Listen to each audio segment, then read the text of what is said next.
Bonjour, j'espère que vous allez bien. J'espère que vous êtes en forme. Il est 11h56 si vous êtes au Québec. Donc, on est à 4 minutes de notre live d'aujourd'hui, notre jour 2. Alors, je vous laisse arriver. Si vous êtes déjà là, manifestez-vous. Dites-nous que vous êtes là, que vous êtes en forme. Et là, je vais faire un beau sourire pendant 10 secondes parce que ma belle Julie, elle me dit toujours qu'après, pour faire les screenshots, elle a besoin d'un beau sourire. Alors, allons-y, go!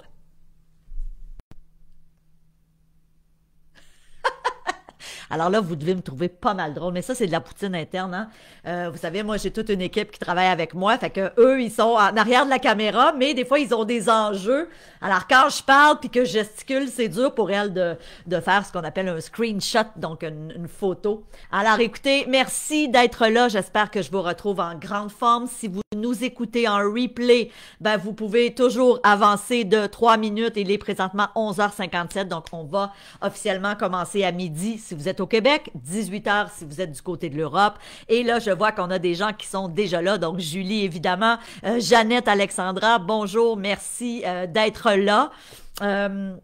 Vincent, alors bonjour tout le monde, j'espère que vous nous entendez bien, je sais pas quel temps il fait chez vous, ici c'est bien, commence à faire chaud, my God, on a des petits airs de printemps, alors c'est bien le fun, nous en plus demain on s'en va en tournage, alors on va être dehors, on va faire des vidéos, ça va être super le fun, il annonce 8 ici au Québec, magnifique journée ensoleillée. Ça c'était ma petite chronique météo, hein? Vous n'avez pas besoin d'écouter Météo Média si vous êtes au Québec, écoutez le webinaire de Stéphanie à tous les jours, puis vous allez savoir quel temps il va faire.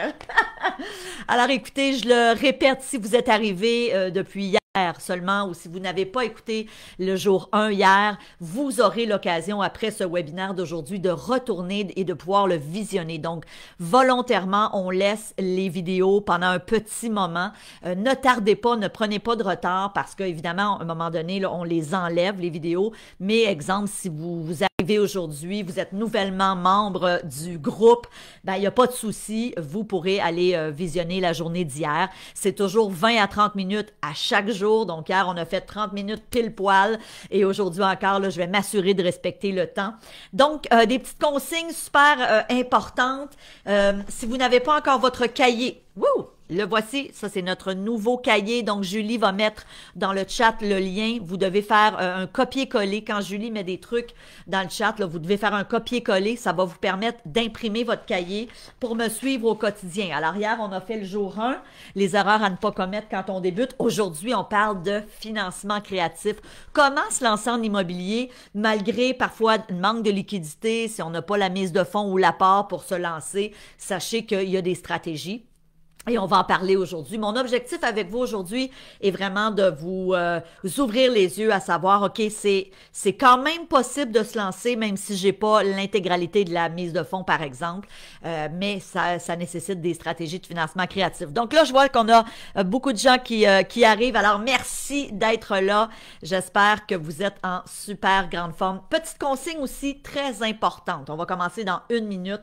Si Facebook faisait des siennes à nouveau, je le redis, vous avez, mettons que ça tomberait, là, simplement vous rebrancher et soyez sans crainte, là, moi je vais revenir rapidement, là, donnez-moi 1 minute, 1 minute et demie et je vais pouvoir revenir.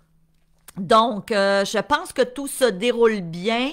Il est 11h59, c'est le temps d'aller prendre un verre d'eau si c'est pas déjà fait. Et nous, on va commencer là, dans 1 minute. J'ai vraiment hâte de vous partager le contenu d'aujourd'hui, financement créatif. Beaucoup de gens m'écrivent en me disant, mon frein, Stéphanie, pour investir en immobilier, c'est que j'ai pas la mise de fonds.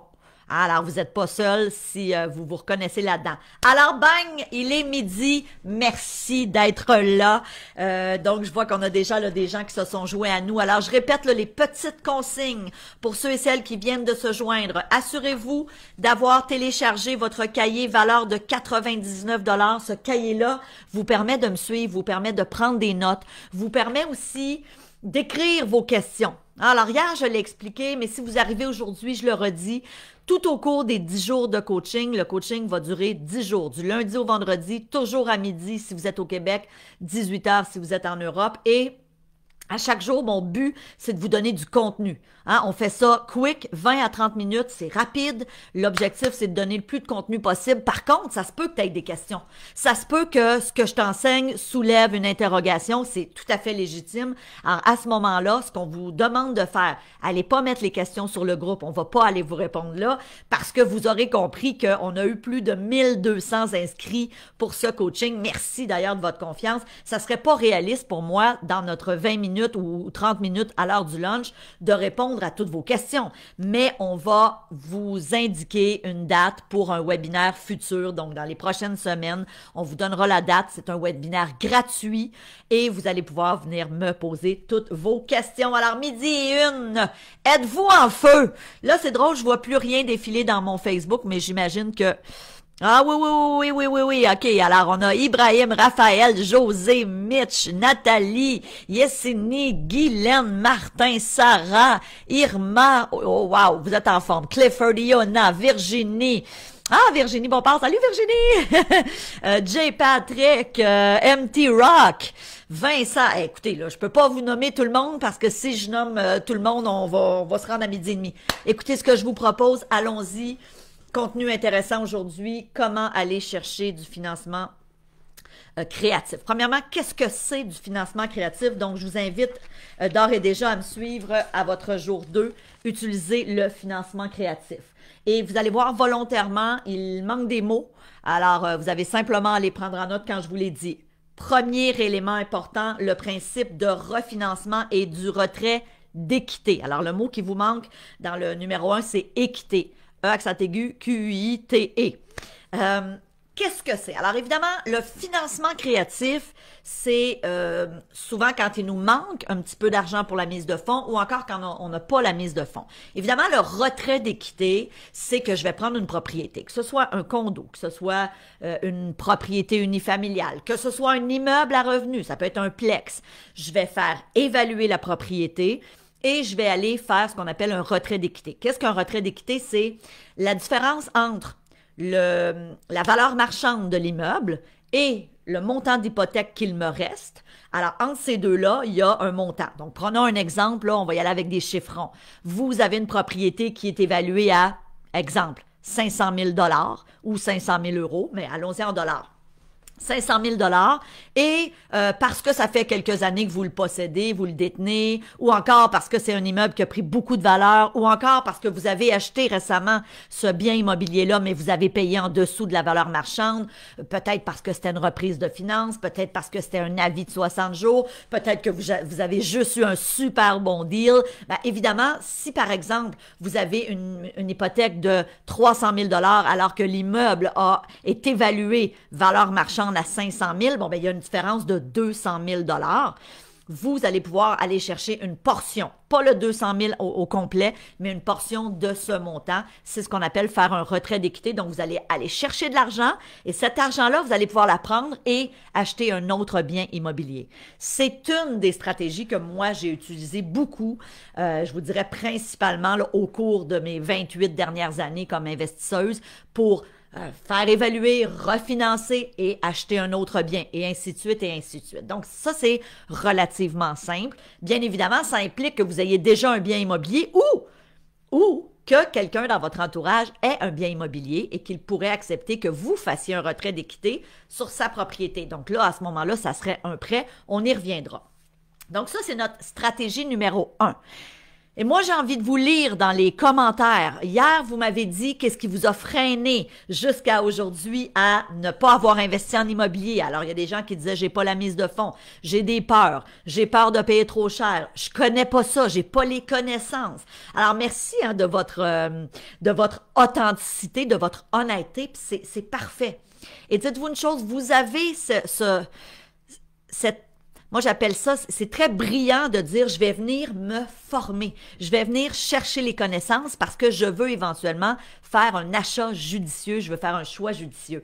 Je ne sais pas si il y a certaines personnes qui ont écouté ce matin. Moi, j'écoute beaucoup l'émission d'Isabelle Maréchal. Donc, pour les gens d'Europe, là, vous connaissez pas, mais c'est une émission à la radio au 98.5 FM. Alors, je leur fais de la publicité aujourd'hui. Ceci dit, il y a juste avant notre webinaire aujourd'hui, la thématique, le sujet d'Isabelle, c'était l'achat de condos dans les grandes villes, exemple comme à Montréal. Donc, on le sait qu'il y a à cause de la pandémie, il y a des gens qui ont déserté le centre-ville. Il y a les prix des condos à certains endroits ont chuté. Alors, il peut avoir de l'intérêt. Et évidemment, on pourrait avoir tendance à se dire, OK, mais je veux dire, si les prix ont chuté, est-ce que les gens vont éventuellement retourner au centre-ville? Et il semblerait qu'après cette pandémie, ben oui, les centres-villes auront encore de l'attrait. Alors là, en ce moment, c'est sûr, les centres-villes sont désertés. C'est pas facile pour les gens qui sont propriétaires d'appartements comme ça, parce qu'évidemment, il donnait un exemple à Tour du Canadien de Montréal, où les prix ont drastiquement chuté pour la location.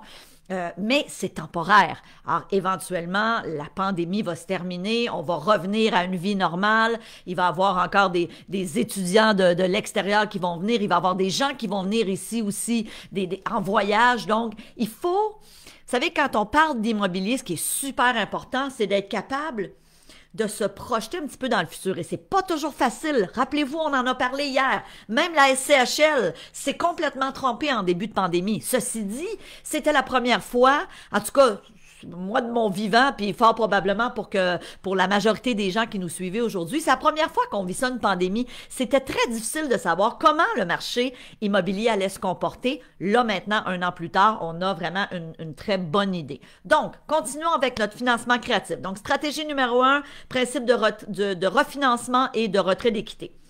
Principe numéro 2, l'association. Et c'est là que... pour quelqu'un qui débute en immobilier et qui n'a pas nécessairement la mise de fonds, et il y en a beaucoup, hein? Peut-être que vous vous reconnaissez là-dedans. Le principe d'association peut devenir très intéressant. Association ou partenariat, vous pouvez l'appeler comme vous voulez. Moi, dans le programme Immo Réussite, on enseigne comment se trouver des partenaires. Alors, le principe est le suivant. Vous, comme personne qui, par exemple, a des connaissances en immobilier, donc évidemment, là, vous êtes ici avec nous dans le cadre du coaching. Il y a certains et certaines d'entre vous qui vont, au terme de ce coaching-là, décider de joindre potentiellement la formation Immo Réussite. Donc, à nouveau, si vous êtes arrivé aujourd'hui et que vous ne me connaissez pas, c'est la première fois que vous entendez parler Stéphanie Milot, je vous invite à aller voir la journée d'hier dans laquelle je me présente, dans laquelle j'explique mon parcours d'investisseuse immobilier et aussi le fait que j'ai fondé il y a 4 ans un programme qui s'appelle Immo Réussite, qui est un programme en ligne pour vous aider à vous aussi vous lancer comme investisseur immobilier, pour faire vos premiers pas, faire votre premier achat ou encore potentiellement passer au prochain niveau si vous avez déjà commencé. Alors, principe d'association ou de partenariat, qu'est-ce que c'est? C'est assez simple. C'est que vous allez chercher les connaissances, vous vous formez et parallèlement à ça, il faut savoir qu'il y a bien des gens vous savez, bien des gens aimeraient investir en immobilier, mais pour plein de raisons, ils ne le feront jamais parce qu'ils connaissent pas ça, parce qu'ils ont peur, parce que ils trouvent ça trop risqué. Mais leur attrait est quand même là. Et si on leur offre de dire, écoute, aimerais-tu être partner avec moi? Et je vous raconte une tranche de vie. Moi, il y a plusieurs années, j'ai toujours fait des investissements seuls. Donc moi, c'est drôle parce que je viens d'une famille, d'un père et d'une mère, mais plus mon père qui me disait toujours, Stéphanie, tu sais, sois indépendante, fais tes choses, dépends pas de personne. Ça a vraiment été ça, mon éducation. Ce qui fait que tôt dans la vie, moi, je voulais assurer mon avenir, je voulais assurer mes vieux jours. J'avais un papa qui était super insécure, qui est encore insécure aujourd'hui. Il va avoir 80 ans en mai prochain. Fait que ça a dicté un peu ma façon d'être comme à l'époque, comme adolescente, comme jeune femme et aujourd'hui comme investisseuse immobilier, dans la mesure où moi, c'est important de pouvoir compter sur moi.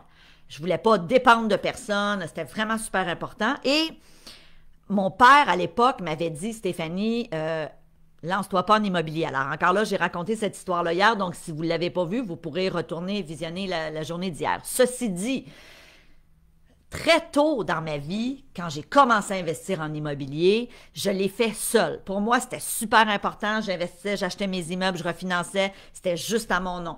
Et ça a été comme ça là, pendant des années et des années, jusqu'à il n'y a pas tellement longtemps. Il y a quelques années, j'ai un membre de ma famille, ma belle-sœur pour ne pas la nommer, qui me dit « Stéphanie, j'aimerais ça investir en immobilier, mais bon, ma belle-sœur connaissait pas nécessairement l'immobilier, elle avait pas de formation dans le domaine, mais elle dit j'ai des sous, j'aimerais ça investir. Et on a conclu ensemble un partenariat qui a été super win-win, donc gagnant-gagnant, où elle amenait la mise de fonds et moi, ma portion du deal, c'était de dénicher une bonne opportunité. Elle m'a dit, Stéphanie, je te fais confiance, je le sais que tu connais ça, je le sais que tu vas nous trouver quelque chose d'intéressant, qu'on va payer le juste prix, que ça va être dans un bon secteur, que tu vas pouvoir tout nous structurer ça et moi, je vais mettre la mise de fonds. Évidemment, ma belle-sœur, on a beau s'apprécier beaucoup, je veux dire, c'est pas un cadeau qu'elle m'a fait. On s'entend, c'était le premier immeuble qu'on a acheté ensemble, c'était un 16 appartements en Mauricie, à Trois-Rivières, au Cap-de-la-Madeleine pour être plus précise. C'est pas un cadeau qu'elle m'a fait là, de me dire, OK, je paye la mise de fonds et toi, tu fais juste faire les recherches. Par contre, l'entente était, Stéphanie, toi, tu fais les recherches, moi, je mets la mise de fonds et je lui ai remboursé ma portion de la mise de fonds pendant 5 ans, à même les revenus de location. Alors ça, c'est un exemple, OK?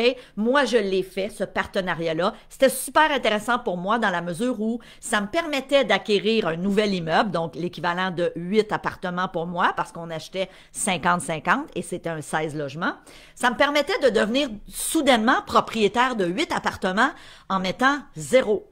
En mettant un peu de temps, parce qu'évidemment, il a fallu que je fasse des recherches. On est allé visiter ensemble par la suite. J'ai trouvé un gestionnaire parce que il n'était pas question que moi, à l'époque, j'habitais à Laval, que je me tape 1 heure et demie pour aller m'occuper de l'immeuble. Alors, j'ai trouvé un gestionnaire. Mais bref, ça a été un beau partenariat. Et ça, je vous le dis, beaucoup de gens de votre entourage pourraient avoir cet intérêt-là de dire, regarde, j'ai envie d'investir, mais en même temps, je sais pas par où commencer, je connais pas ça, j'ai peur de me tromper, mais j'en ai de la liquidité, soit sur une hypothèque, donc soit qu'ils ont de la possibilité de faire la stratégie numéro 1 qu'on a vue, donc faire évaluer leur propriété et aller chercher un retrait d'équité pour potentiellement investir avec vous. Évidemment, vous aurez compris, parce que là, on est dans un coaching de 30 minutes par jour, mais vous aurez compris qu'il y a des façons par la suite d'apprendre à structurer un partenariat. D'accord? Il y a plein de façons. Et souvent, j'ai des questions comme Stéphanie, est-ce qu'on doit nécessairement être 50-50? Qui va faire quoi? Et il y a des questions à se poser, il y a des façons de structurer le partenariat. Ça, dans le programme Immo Réussite, on vous l'enseigne. On vous enseigne quelles sont les questions à vous poser avant de choisir un partenaire parce qu'évidemment, c'est une stratégie qui est intéressante, mais il y a quand même des conditions à respecter si on veut l'utiliser. Alors ça, c'est stratégie numéro 2. Et ma mission avec vous aujourd'hui, c'est vraiment de vous ouvrir les yeux à savoir, OK, c'est possible de se lancer même si j'ai pas la mise de fonds et voilà les différentes options qui s'offrent à moi. Ensuite, par la suite, il faut approfondir dans chacune de ces options-là. Il faut apprendre à savoir comment les utiliser. Alors, je veux juste dire, s'il y a des gens là, qui viennent d'arriver, qui sont en retard, il n'y a pas de souci, on vous apprécie, on vous aime. La vidéo va rester de toute façon, alors vous pouvez nous écrire après. Si vous arrivez en replay, j'aime ça quand vous m'écrivez replay dans les commentaires. Pour moi, c'est important, ça me permet de savoir, OK, qui était là en direct, qui ne l'était pas en direct. Ça me permet de vous répondre aussi si vous mettez un commentaire. Ceci dit, si vous n'avez pas votre cahier, super important, Julie a mis là, dans le chat le lien pour que vous puissiez télécharger gratuitement votre cahier, valeur de 99 $. Ça vous permet de me suivre au quotidien. Et aussi, ça va vous permettre de vous joindre à notre webinaire qu'on va vous annoncer là, au cours des prochains jours, le webinaire questions-réponses que je vais offrir gratuitement dans...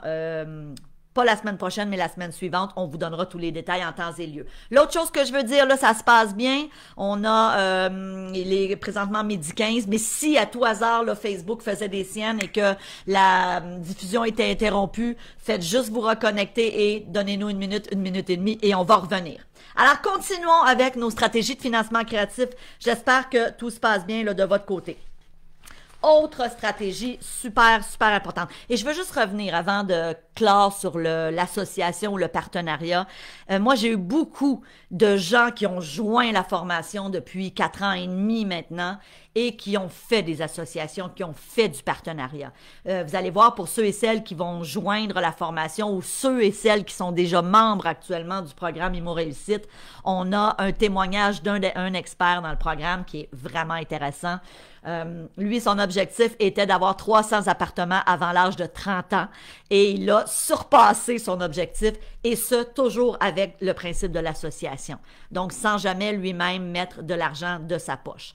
Fait que c'est fort intéressant. Il faut être créatif, il faut se former par contre. Parce qu'évidemment, là, oubliez pas, perdez pas de vue une chose. La personne qui va te faire confiance, moi, ma belle-sœur, quand elle m'a approché, on s'entend, là, elle mettait quand même les sous. Fallait pas que je me trompe, fallait pas que je nous fasse acquérir un immeuble qui aurait été problématique, qui aurait été déficitaire. Donc, c'est vraiment important. Si vous décidez éventuellement d'approcher des gens pour être éventuellement vos partenaires, vous devez avoir les connaissances. On doit vous porter confiance. On doit dire, je sais que lui ou elle, écoute, je peux y faire confiance parce qu'il s'est formé, parce qu'il connaît ça, parce que quand on jase ensemble l'immobilier, j'ai confiance en son jugement, je vois qu'il connaît, hein, c'est quoi, comment dénicher une opportunité, comment calculer la rentabilité, c'est quoi un bon secteur, comment dénicher des locataires intéressants, comment optimiser la valeur d'un immeuble, hein, ça c'est des stratégies qu'il vous faut apprendre si vous voulez approcher des gens pour éventuellement être partenaire. Puis savez-vous quoi?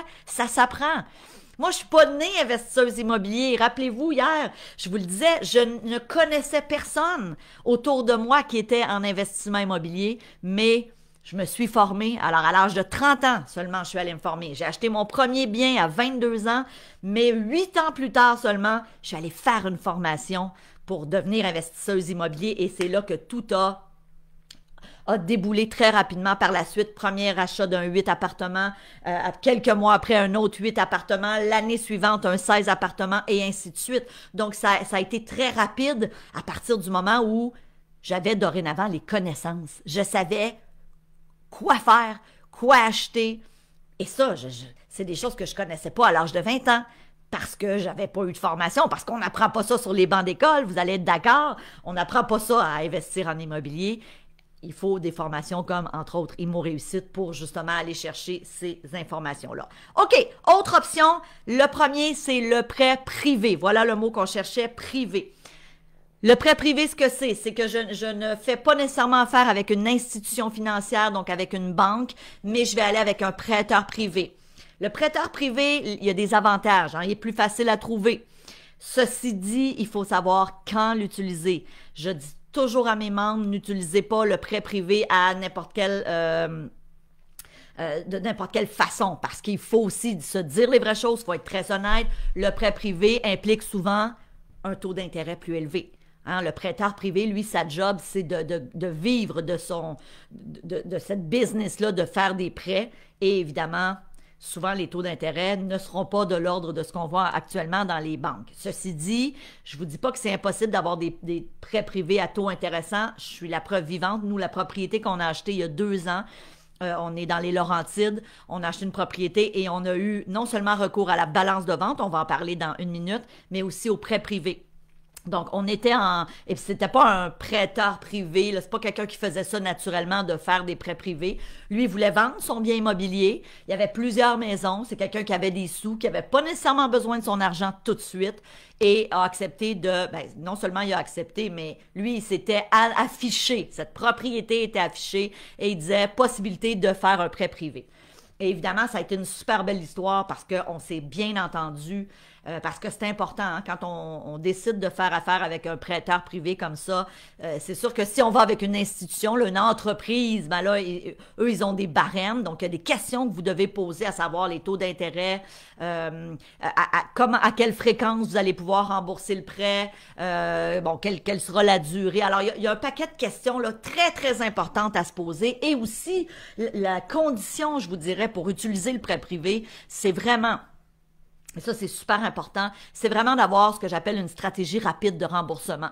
Nous, on a décidé d'aller en prêt privé il y a 2 ans parce que c'était à ce moment-là, dans un moment où je voulais pas refinancer mes biens immobiliers, j'avais des taux d'intérêt super avantageux, c'était pas un bon timing pour moi de refinancer et on a eu cette offre-là qui a été super, qui est arrivé sur un plateau d'argent et en plus à un taux d'intérêt vraiment, vraiment dérisoire, d'accord? Ceci dit, je pense qu'on a été quand même chanceux. Pourtant, c'est pas quelqu'un qu'on connaissait. Donc, ça n'avait pas été moi, ça aurait pu être quelqu'un d'autre qui aurait bénéficié mais il y avait des conditions gagnantes. Hein. Il voulait se départir de sa maison. C'est un vendeur motivé. C'est quelqu'un qui avait pas besoin d'argent tout de suite. Donc, il y avait des conditions qui lui permettaient de nous offrir ça. Donc, le prêt privé, intéressant. Mais évidemment, il faut se poser la question, comment je vais faire pour rembourser mon prêteur privé? Le prêt privé, j'explique souvent qu'on peut l'utiliser des stratégies pour utiliser le prêt privé, c'est souvent dans le cas de flip immobilier. Donc, le flip, c'est j'achète un bien immobilier que je remets en vente rapidement dans le but de faire un profit. Alors ça, je l'explique pour les gens d'Europe parce que vous appelez ça plutôt l'achat-rachat, l'achat-revente. Ceci dit, le flip immobilier peut être intéressant pour le prêt privé, la location saisonnière aussi, ou encore si vous payez un bien immobilier vraiment en dessous de la valeur marchande. Exemple, vous avez accès à une reprise de finances et vous voulez l'acheter rapidement, mais vous savez que vous allez pouvoir revendre plus cher, mais il ne faut pas se tromper, il faut bien faire ses calculs. Alors ça, c'est vraiment, vraiment intéressant. Et c'est vraiment important de dire, OK, je pense que je vais pouvoir revendre, par exemple, prenons des chiffres, là. Vous avez accès à une propriété qui vaut 300 000 ou 300 000 euros, mais parce que vous le payez en dessous de la valeur marchande, soit parce que c'est une reprise bancaire ou que c'est un vendeur motivé qui est mal pris. Puis ça, on va avoir l'occasion d'y revenir au jour 8 de notre coaching. Donc, parce que vous avez accès à une propriété à prix intéressant, vous savez que vous allez rapidement pouvoir remettre la propriété en vente ou encore la refinancer et aller chercher l'équité pour rembourser le prêteur privé, par exemple. À ce moment-là, ça peut être intéressant. Mais je vous le dis, si vous décidez d'utiliser, entre autres, la stratégie de la balance de vente ou du prêt privé, il faut y aller avec parcimonie. Ben, quand je dis parcimonie, c'est il faut avoir les connaissances. On se lance pas là-dedans là, parce qu'on a écouté un coaching de 30 minutes et on dit « OK, Stéphanie m'a dit d'aller vers du prêt privé. Là, je regarde sur le web et je me lance avec un prêteur privé qui va me financer à du 10-12 ». Il faut faire vraiment attention. Et ça, c'est important pour moi, cette mise en garde-là. Autre option, la balance de vente. Alors, la balance de vente, encore là, qu'est-ce que c'est? C'est que lorsque je fais une promesse d'achat, j'inclus dans ma promesse d'achat une balance de vente. Donc, c'est le montant qui vous faut pour la mise de fonds, par exemple. Alors, dans notre cas, nous, la propriété qu'on a achetée, on a eu une balance de vente de 75 000 $. Et évidemment, la balance de vente, qu'est-ce que c'est? C'est le vendeur qui vous vend la propriété, qui vous prête cette mise de fonds-là. Ça veut dire que tu peux acheter avec zéro. Alors, dans notre cas, c'est une balance de vente de 75 000 $ qu'on a remis. Nous, on s'était entendu avec lui que à tous les 6 mois, on allait redonner une tranche. OK? Nous, c'était ça. Ça aurait pu être autre chose. Encore une fois, balance de vente, plein de façons de structurer une balance de vente. C'est pas si complexe, mais il faut le savoir, il faut comprendre le fonctionnement. Ça, c'est quelque chose qu'on vous enseigne aussi, les différentes façons de structurer les balances de vente dans le programme Immo Réussite. Et finalement, l'achat avec les REER des autres. Stratégie moins utilisée parce que moins connue. D'ailleurs, on tourne demain, je vous disais qu'on va être en tournage demain et on va tourner justement pour le programme Immo Réussite des modules sur comment acheter avec les REER des autres et aussi avec ses propres REER. Donc ça aussi, il faut savoir que ça existe. Il faut comprendre de quelle façon on peut utiliser l'achat d'un bien immobilier avec les REER de quelqu'un d'autre. Ceci dit, c'est une option qui peut être très intéressante et qui est encore très, très, très méconnue. Hein, il y a plein de gens, je suis certaine là, que si vous m'écoutez, vous vous dites, écoute, j'ai jamais entendu ça, c'est peut-être une première, alors effectivement, mais sachez que ça existe. Maintenant, je veux juste qu'on comprenne une chose. Hein? Actuellement, le marché, si vous regardez un petit peu ce qui se passe, le marché immobilier est en effervescence, est en ébullition. Encore là, dépendamment des secteurs. Regardez ce que je vous ai dit tout à l'heure pour l'achat de condos au centre-ville, par exemple, de Montréal ou dans les grands centres. Ben, il peut en ce moment même avoir des opportunités. C'est clair qu'il ne faut pas acheter ça à tout prix dans la mesure où il faut avoir un petit peu... faut avoir une certaine vision parce que ça ne prendra pas nécessairement la semaine prochaine. Ça peut peut-être être juste dans 4-5 mois, hein, quand on va avoir tous été vaccinés et là, quand la vie va reprendre son cours un peu plus normal. Mais honnêtement, quelqu'un qui est un petit peu opportuniste et visionnaire pourrait décider de regarder en ce moment, c'est quoi qui se passe au centre-ville, c'est quoi les opportunités. Et oui, il y en a.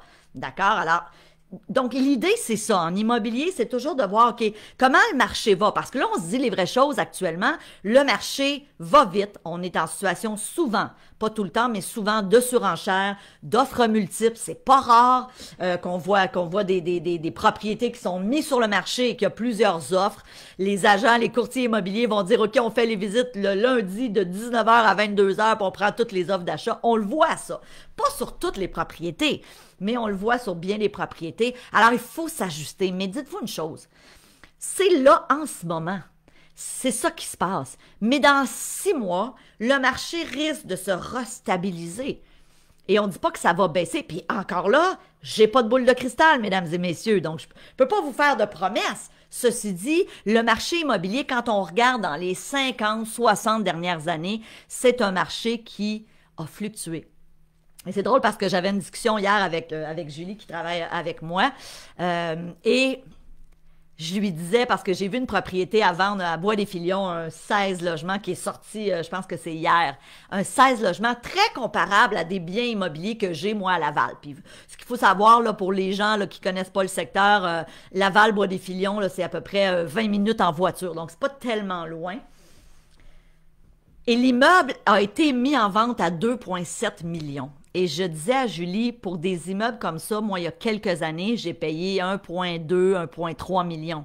Alors, ce même bien immobilier-là que j'ai acheté peut-être il y a 4 ou 5 ans à 1,2 millions, aujourd'hui, ce que le marché me dit, c'est Stéphanie, tu pourrais le revendre peut-être à mettons 2,5. Mettons qu'on est conservateur, là, parce que le prix affiché versus le prix que ça va se vendre, il y a quand même une différence.